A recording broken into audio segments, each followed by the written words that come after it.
Halo, apa kabar semuanya? Di video kali ini kita akan membahas 10 peristiwa besar yang akan terjadi di core keempat anime Bleach Arc Thousand Year Blood War. So, enjoy this video and welcome to Bleach Universe.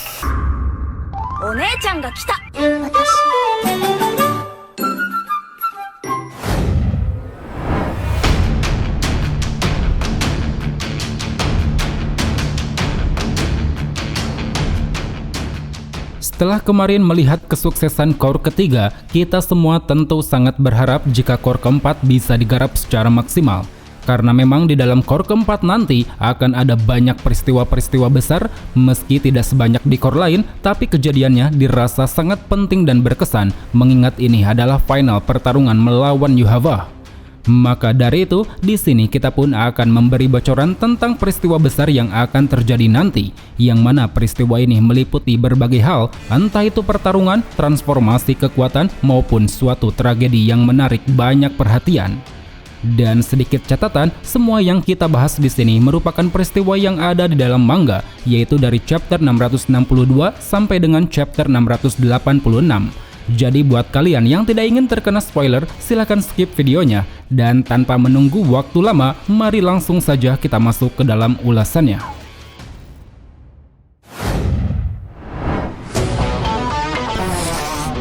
Pertarungan Urahara versus Askin Daglevar. Terlepas dari jadwalnya yang masih belum diberitahukan, core keempat nanti mungkin akan dimulai dengan pertarungan Urahara melawan Askin di chapter 662. Pertarungan ini tentu sangat kita tunggu-tunggu, bagaimana tidak di awal pertarungan saja Askin langsung mengungkapkan satu fakta menarik tentang 5 Shinigami potensi perang. Mereka diantaranya yaitu Ichigo dengan kemampuan terpendamnya, Zaraki dengan kekuatan tempurnya, Ichibe dengan kebijaksanaannya, Aizen dengan kekuatan reatsunya, dan terakhir Urahara dengan maksud yang tidak diketahuinya.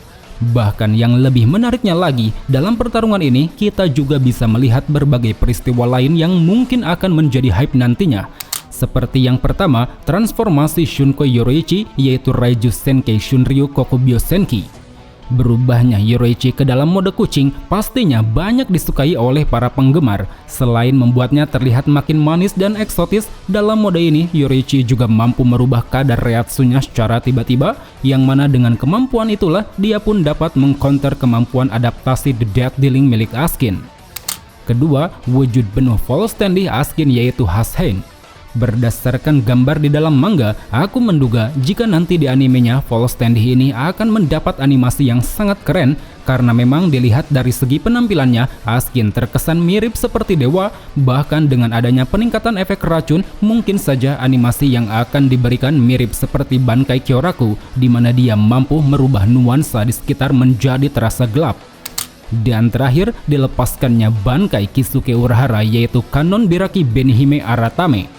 Aku berani jamin ini adalah satu dari sekian peristiwa besar yang paling banyak ditunggu. Secara kita tahu, ini adalah momen kali pertama Urahara menggunakan Bankai, yang mana kekuatannya sendiri terbilang sangat unik, yaitu mampu menstruktur ulang apapun yang telah disentuhnya. Melihat ketiga peristiwa di atas, aku merasa jika nanti pertarungan Urahara melawan Askin akan menjadi trending di kalangan para penikmat anime. Apalagi menilik di akhir pertarungan, kita bisa melihat bukti nyata dari Urahara sebagai salah satu potensi perang, di mana dia mampu merancang 1000 skenario perumpamaan yang membuatnya tak pernah kehabisan langkah. Entah itu menjadikan Grimmjow sebagai eksekutor kematian Askin, ataupun menyiapkan Nel di luar medan pertempuran untuk menyelamatkannya dari bola beracun raksasa.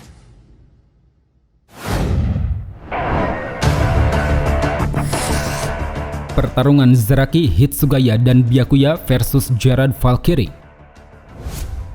Pertarungan panjang yang hadir di chapter 666 ini banyak menghadirkan berbagai kejadian besar, terutama yang menyoroti peningkatan kekuatan ketiga kapten yaitu Kenpachi Zaraki, Toshiro Hitsugaya, dan juga Kuchiki Byakuya. Dalam pertarungannya, kita ditunjukkan dengan kebenaran tentang Bankai mereka bertiga. Dari mulai Bankai Zaraki yang menghadirkan satu plot twist menarik, di mana wakil kaptennya yaitu Yachiru Kusajishi ternyata merupakan manifestasi dari Bankainya sendiri. Kemudian Bankai Hitsugaya yang mengungkapkan bahwa hancurnya kelopak bunga es bukan batas penggunaan Bankai, melainkan itu adalah waktu ketika Daiguren Hyorinmaru telah tumbuh sempurna dan menjadi dewasa. Serta terakhir, Bankai Byakuya yang mengalami peningkatan drastis telah berlatih di Istana Soul King, di mana kali ini bilah sakuranya menjadi sangat tajam hingga sanggup membuat tubuh raksasa Jarad hancur berkeping-keping. Dengan di-reveal-nya ketiga Bankai tersebut, tidak heran jika pertarungan ini sangat banyak diminati, karena memang ketiga kapten yaitu Zaraki, Byakuya, dan Hitsugaya dirasa memiliki tingkat kepopuleran yang sangat tinggi. Terlebih lagi, dalam pertarungannya, kita juga bisa melihat momen yang menyoroti kekuatan Shriek Jarad Valkyrie. Di sini Jarad benar-benar menunjukkan apa itu yang namanya keajaiban. Mau berapa kali dia ditumbangkan, entah itu ditebas, dibekukan, ataupun dicabik-cabik, dia nyatanya masih sanggup bertahan dan terus bertambah semakin kuat.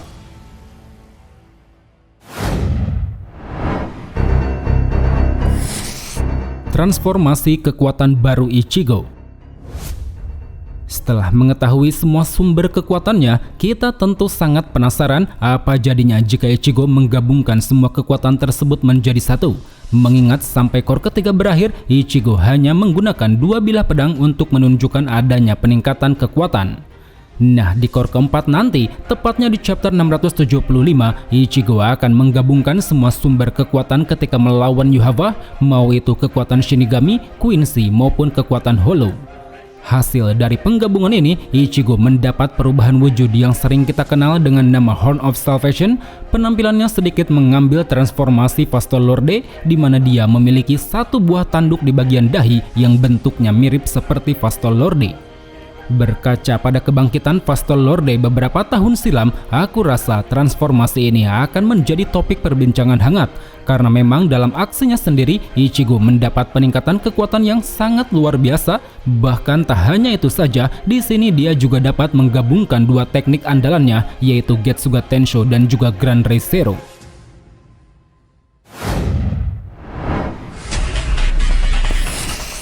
Patahnya Bankai baru Ichigo. Pada chapter 678, Ichigo kembali memberi kejutan baru, yang mana kali ini dia melepaskan True Bankai Zangetsu dalam mode Horn of Salvation. Namun sayang, selain 2 bilahnya yang menyatu, tak ada satupun kemampuan yang Ichigo tunjukkan dari wujud ini. Hal itu dikarenakan Zanpakuto Ichigo langsung dipatahkan oleh Yuhava melalui kemampuan Almighty yang bisa merubah masa depan. Kejadian ini tentu sangat kita sayangkan, secara Ichigo adalah karakter utama yang sudah sepantasnya untuk menunjukkan kekuatan penuh. Apalagi sampai sekarang pun kita masih dibuat bertanya-tanya tentang sebesar apa kekuatan True Bankai Ichigo. Mengingat pada saat itu Yuhava sendiri menyebut bahwa Bankai Ichigo sangatlah berbahaya, jadinya dia pun lebih memilih untuk menghancurkannya di masa depan.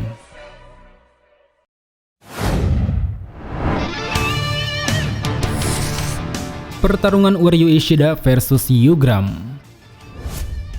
Seperti kita tahu, awal pertarungan ini telah terjadi di ending core ketiga kemarin, atau lebih tepatnya di manga chapter 661. Dalam pertarungan puncaknya, kita disuguhkan pada berbagai kejadian dan fakta menarik, yang mana hal itu mengacu pada kemiripan Uryu dan Yugram dalam memainkan perannya masing-masing. Dari mulai motif mereka bergabung ke dalam pasukan Stand Ritter, ternyata tujuannya sama, yaitu ingin mendapat kepercayaan Yuhava, yang mana nantinya baik Uryu dan Yugram berniat ingin membunuh Yuhava secara diam-diam. Kesamaan lainnya juga bisa dilihat dari tekad kuat yang mereka tunjukkan. Demi menutup rapat-rapat tujuannya, Uryu dan Yugram sampai tega meninggalkan sahabatnya sendiri. Bahkan ketika sahabatnya datang membujuk, mereka berdua tidak ragu untuk membunuhnya. Dan terakhir, kesamaan yang ada pada diri mereka adalah kemampuan Shriek-nya yang bersifat pembalikan. Entah itu Uryu dengan kemampuan The Antithesis yang mampu membalikan takdir di antara 2 target, maupun Yugram dengan kemampuan The Balance yang mampu membalikan kesialannya pada orang lain. Dengan semua kemiripan inilah, pertarungan Uryu dan Yugram dirasa akan menjadi sorotan di core keempat. Secara dalam pertarungannya, mereka berdua bertarung cukup sengit, di mana mereka menggunakan kemampuan Shriek-nya untuk saling mengcounter serangan.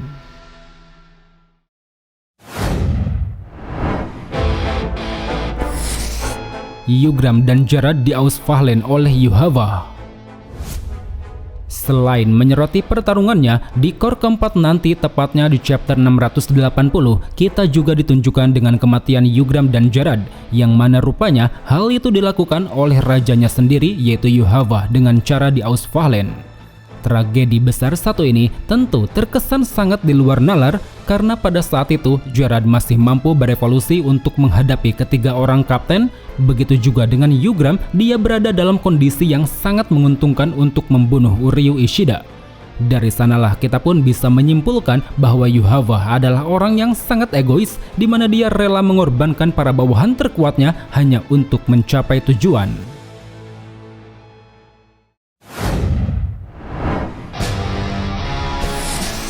Pertarungan akhir melawan Yuhava. Tak hanya epik, menarik dan ikonik, pertarungan akhir ini juga menghadirkan banyak peristiwa besar yang membuat kita tak sabar menunggu. Bisa dilihat di chapter 681, ketika Ichigo hampir menyerah, kita langsung dibuat nostalgia dengan munculnya 3 orang Fullbringer. Mereka diantaranya yaitu Yukio yang memang sebelumnya telah bekerja sama dengan Urahara, Kugo Ginjo yang mengungkapkan bahwa dirinya ingin membantu Ichigo, dan juga Shukishima yang menggunakan kemampuan Fullbringnya untuk memperbaiki bangkai Ichigo yang telah patah. Apalagi bersamaan dengan itu, peristiwa paling besar dalam sejarah Bleach pun terjadi, di mana 2 orang villain yaitu Aizen dan Yuhava melakukan duel 1 lawan 1. Aizen dengan reatsu besarnya yang mampu mengeluarkan Hado 99 Gonryu Tenmetsu, sementara Yuhava dengan Almighty-nya yang mampu melihat dan merubah masa depan. Bahkan tak hanya itu saja, dalam peristiwa ini Aizen secara sukarela mau bekerja sama dengan Ichigo untuk melawan Yuhava, dan berkat kerjasamanya inilah pertarungan pun menjadi semakin memanas. Mau itu Aizen yang sanggup mengelabui pandangan Yuhava dengan diaktifkannya Kyoka Suigetsu, maupun Ichigo yang sanggup memberi tebasan telak pada Yuhava dengan teknik Getsuga Tensho.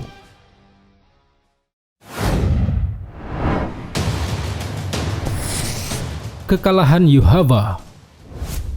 Kalahnya Yuhava tentu akan menjadi bagian dari peristiwa besar yang terjadi nanti di core keempat. Secara kita tahu, Yuhava adalah villain yang memiliki kekuatan paling broken di Bleach, mau itu kemampuan Almighty, Ausfahlen maupun kekuatan Soul King yang telah dia serap. Dan pada chapter 684, kita akhirnya ditunjukkan pada bagaimana Yuhava tumbang, yang mana hal itu dilakukan oleh 4 orang sebagai kunci penyebab kekalahannya. Pertama yaitu Ryuken Ishida, dia berhasil menciptakan anak panah perak yang bisa menghentikan semua kekuatan Yuhava untuk sementara. Kedua yaitu Uryu Ishida, dia berhasil menembakkan anak panah perak tersebut pada Yuhava setelah menggabungkan darahnya. Ketiga yaitu Kurosaki Ichigo, dia berhasil melancarkan tebasan telak pada tubuh Yuhava. Dan keempat yaitu Yugram Asphalt, dia berhasil memberi penglihatan palsu pada Yuhava yang dikiranya adalah mimpi berupa pedang golok Zangetsu. Menurutku, kekalahan yang dialami Yuhava ini terkesan sangat kompleks. Di satu sisi kita dibuat heran kenapa Yuhava tidak bisa mendeteksi Uryu yang melancarkan tembakan anak panah perak, tapi di sisi satunya kita mendapat satu hal yang masuk akal, yaitu terkait plot twist tak terduga dari Yugram, yang mana hal itu pun mengindikasikan bahwa selama ini Yugram menyembunyikan tujuannya sambil memanfaatkan pertukaran tubuh dengan Yuhava.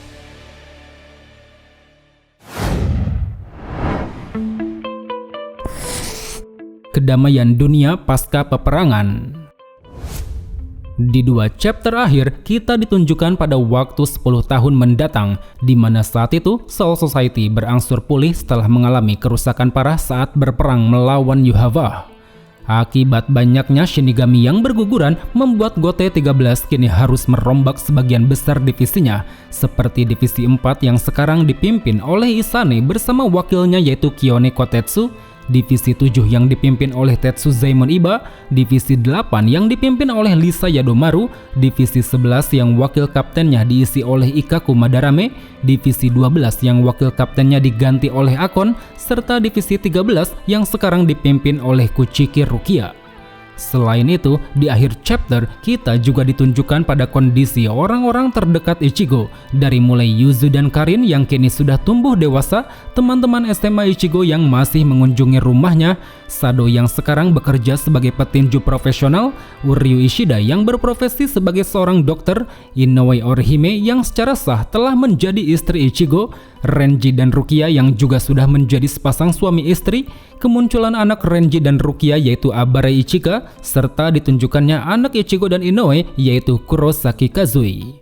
Di antara semua kejadian tersebut, pernikahan Ichigo dan Inoue mungkin akan menjadi sorotan utama di core keempat. Secara kita tahu, dari awal banyak penggemar yang menghubungkan Ichigo dan Rukia, sehingga hal itu pun akan menimbulkan rasa patah hati. Begitu juga dengan kehadiran Kurosaki Kazui, tentu tak luput dari sorotan utama. Akan dibawa kemanakah kelanjutan dari ceritanya? Apakah akan mengikuti jejak Boruto? Ataukah ada potensi lain yang bisa kembali membangkitkan gairah semangat Bleach?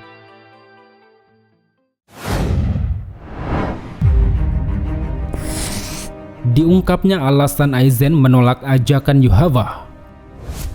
Pada akhir cerita, kita akhirnya bisa sedikit mengetahui tentang alasan kenapa Aizen menolak dua ajakan Yuhava untuk bergabung. Saat itu di dalam Muken, Aizen mengungkapkan bahwa dirinya tidak setuju dengan dunia tunggal yang ingin Yuhava ciptakan. Hal itu dikarenakan di dalam dunia tunggal, orang-orang tidak akan memiliki rasa takut untuk mati. Jadinya mereka tidak akan memperoleh keberanian untuk berharap yang membuat kehidupan pun kehilangan artinya. Berbanding terbalik dengan sistem tiga dunia, di sini orang-orang akan selalu dihadapkan pada rasa takut kematian, sehingga hal itu pun akan membuat kehidupannya berarti dengan menunjukkan keberanian untuk terus berharap hidup. Atas dasar itulah Aizen menolak keras ajakan Yuhava, karena memang selama ini Aizen tidak berniat untuk merubah sistem tiga dunia, melainkan dia hanya ingin menggantikan peran Soul King sebagai penguasa untuk membuat dunia sebagaimana mestinya. Well teman-teman, mungkin cukup sampai di sini saja untuk pembahasan di video kali ini. Jika ada yang salah atau ada yang ingin kalian tambahkan, silahkan tulis di kolom komentar. So, sampai jumpa di video selanjutnya. Salam Bleach Lovers.